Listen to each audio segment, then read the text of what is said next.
Alright, I gotta show you guys something. I kind of got a lot of flack from several people about me switching to Mac and leaving Adobe Premiere and going to Final Cut Pro X. Now, let me show you guys something, alright? I'm editing a video here, right, obviously. Okay, no issues. Got no issues with scrubbing or anything. That's not the problem.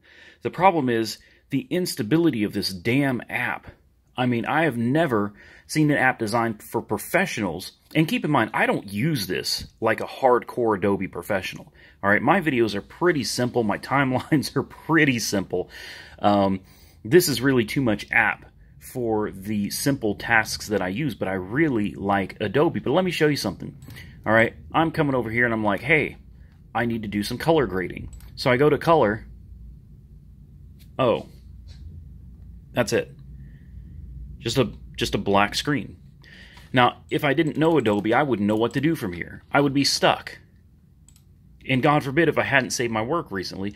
You can go to Window, Workspaces, and then you can go to All Panels. And give it about 10 minutes.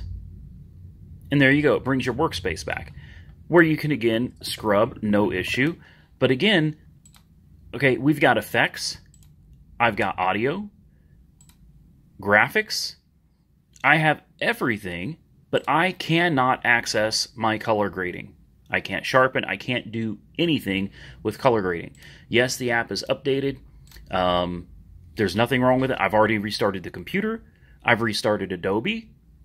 I can't color grade. So the video is going to come out the way it's going to come out because I cannot make it any better thanks to Adobe. And this is one of the many reasons, like last night, I didn't get to show that to you guys, but last night, I had Adobe crash on me twice where it completely froze up. My computer is running at stock speeds. It's not overclocked anymore. Video card is not overclocked. Everything is stock. Even though this is a liquid-cooled computer, everything is stock.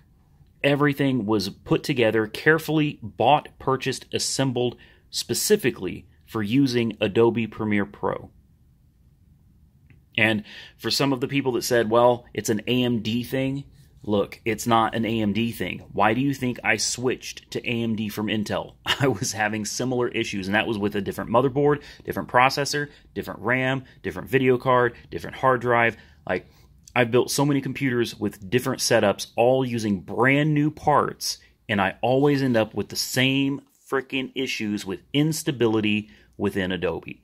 When you are spending hours editing videos, the last thing you need is for the system to crash on you or for Adobe to freeze and you lose any of your work and have to start over again. Just my 2 cents, guys. Throwing this out there for you.